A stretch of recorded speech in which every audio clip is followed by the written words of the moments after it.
پیغمبر کی سیرت یہ تھی، جب بھی کہیں جاتے گلی سے جو بھی ہوتا کوشش فرماتے سلام میں پہل کرتے۔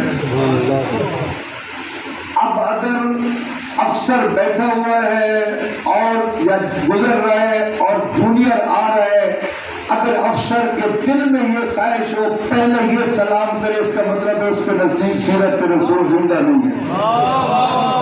میرے خیال میں اس سے زیادہ مذاق نہیں کر سکتا ہوں۔ یہ پیغمبر کی سیرت یہ تھی کہ میں پہلے سلام کروں۔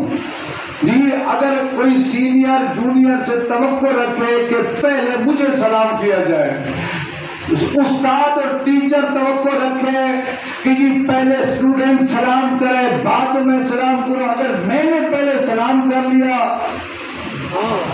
تو کہیں گے جی ٹیچر تھا اور شاگرد کو پہلے سلام کر لیا، پھر میں اسے گھبرانے کی ضرورت نہیں ہے، سیرت محمد مصطفیٰ ہے۔ مجھے بتائیے آپ اور میں کتنے افراد ہیں جب گھر میں داخل ہوتے ہیں تو سب سے پہلے سلام کرتے ہیں؟ خاموش ہو گئے۔ جی امام حسین علیہ السلام نے کیا بیان فرمایا کہ میں اپنے نانا کی سیرت کو زندہ کرنا چاہتا ہوں۔ سیرت کی تھی نا کہ سلام کریں، گھر میں جائیں تو سلام کون کرتے ہیں میرے دوستوں؟ سب سے پہلے آج کی مجلس میں اگر آپ اپنی یہ عادت بنا لیں، جب بھی گھر میں جائیں، بے شک بیوی بچے ہیں، والدہ ہے، والدین ہیں، کوئی اور شخصیت ہے، کوئی اور مہمان ہے، زندگی میں عادت بنے جب بھی گھر میں داخل ہوں تو سلام میں پہل کرتے۔ اگر آپ نے سلام میں پہل کی تو آپ نے مقصد امام حسین کو زندہ کروایا۔ کتنا چھوٹا سا مسئلہ ہے اور یہ سلام ہے کتنا قیمتی، کیا شان ہے اس سلام کی، کیا عظمت ہے اس سلام کی۔ دنیا میں مومن ایک دوسرے کو تحفے دیتے ہیں، قرآن میں ہے جب جنت میں ایک مومن دوسرے مومن کو کوئی تحفہ دے گا، سب سے بڑا تحفہ یہ ہوگا ایک دوسرے سے کہے گا سلام علیکم۔